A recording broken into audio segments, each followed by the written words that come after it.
Hello, I'm Elsa Nunez, president of Eastern Connecticut State University. I'm excited to share with you the latest results from an annual research project at Eastern conducted by our Center for Early Childhood Education. The TIMPANI Toy Study is carried out by faculty and students working together to help early childhood professionals and parents discover which toys best help children learn. I hope you find this year's results as interesting as I do.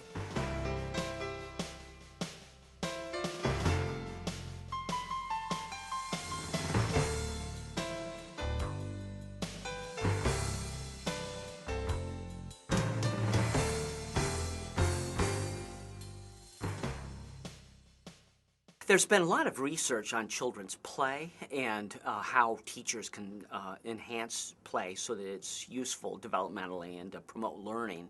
But one of the things that hasn't been studied as much is the effects of toys on children's play. And so we have been doing this research now for a few years to look at how toys affect what children do as they play, the kinds of things that they learn, the kinds of problems that they solve, their creative expression, their interactions with other children.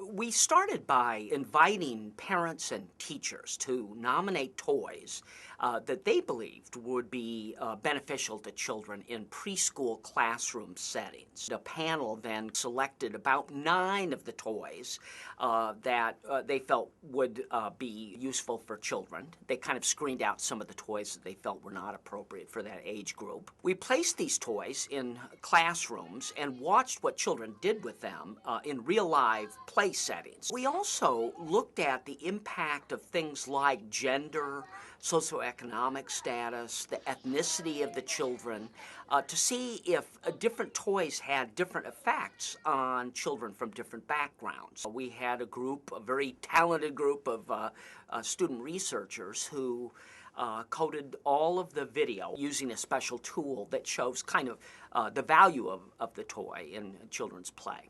I did one day a week of videoing where I would sit in a room and set up the video cameras in each of the preschool classrooms and adjust them as needed. The other days I did coding, which is when we went and looked at the video that had already been recorded and rated it on a series of different items.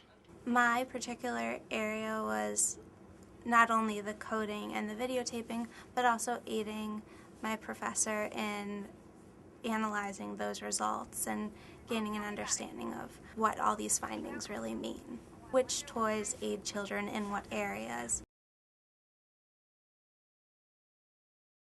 The toy that earned the highest score in this year's study was Duplo bricks by Lego.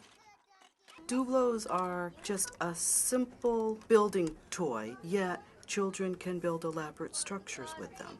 Duplos allow children to use their imagination and they promote creativity. This is the one we need for the dinosaur with the eye on it. And it needs this too. Okay, here's this one also. They pose lots of problems for children to solve, so there's lots of deep thought that goes into building. Duplos cause children really study the characteristics of these toys. Whoa, look how big this is.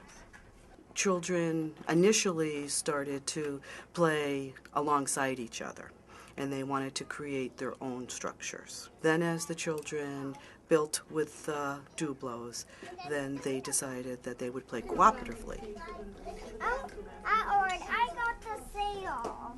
I saw simple building to elaborate structures. Because we have a multi-age classroom, it was a toy that fit in perfectly. Because they didn't suggest any one play theme, they led children to interact more, to kind of talk about or negotiate what it was they were going to build. We're building the house, right? Okay. You sit on the door. And I'll put the chimney on. So for a lot of different reasons, we feel like construction toys score very high in our studies, and that's the case here. I really loved that the Duplos could be a cooperative activity or it could be an independent activity. No, put it right here, put it right here, put it right here. Which was amazing to see 3 children work so well together for such a long period of time. It wasn't just a construction toy. They were pretend playing. They had role playing going on. Yummy. Hello? One of the things that's important to point out, though, about Duplos compared with some of the other toys is they seem to maintain both child interest and also maintain very high levels of play across several days of play. Whereas other toys tended to decline in their interest value, or they tended to decline in terms of how complex children's play was with them. Duplos tended to elicit very high play from children of diverse backgrounds. That's what really kind of set them apart. Another toy that scored very highly on our instrument were called Rainbow People, and they were kind of a close runner-up. I mean, they did elicit some really high-quality play. My children loved the Rainbow People. I think they were used or intended for stacking, but again, the role playing and the dramatic play that went into those, they created a whole big scene on the table that this person was this one was this. My gut feeling was that no one would play with the toy. And time after time, I watched the children use their imagination, move the toy. They would talk with the different people. They would try to stack them on top of each other. A lot of the times kids wouldn't choose them. However, when they did, they would either use them as people and play with them with each other, or they would do patterning with them, which is pretty advanced for preschoolers. And there was a lot of organizing going on with them.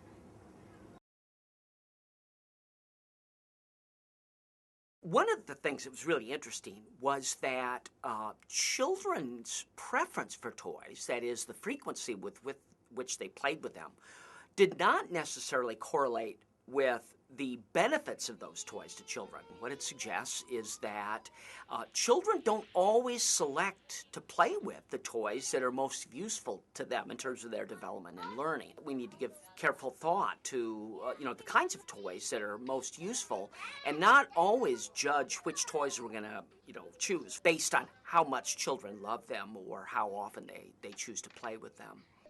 The bristle blocks will be here. Remind me, how many friends can play with the bristle blocks?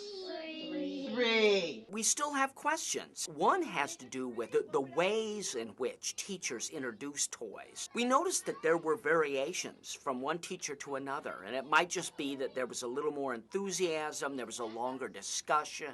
So one thing we'd like to do in the future is to look at the ways toys are introduced and what impact that might have. The most valuable thing about doing this research for me is what it means to me as hoping to be a future educator. What kinds of items do I really need to focus on picking for my classroom to make an environment that will lead to their education? I think you need to just carefully look at each toy and not just say, oh, these are Duplos, all they're going to do with these is build. Someone might think Duplos are for construction, they go in the black area, but to see the dramatic play and the role play with those, I think you need to clearly sit and evaluate the toy over many different domains and see if it's okay for a cooperative play or independent play, or if you can bring literacy into it and how those toys can be used in different areas.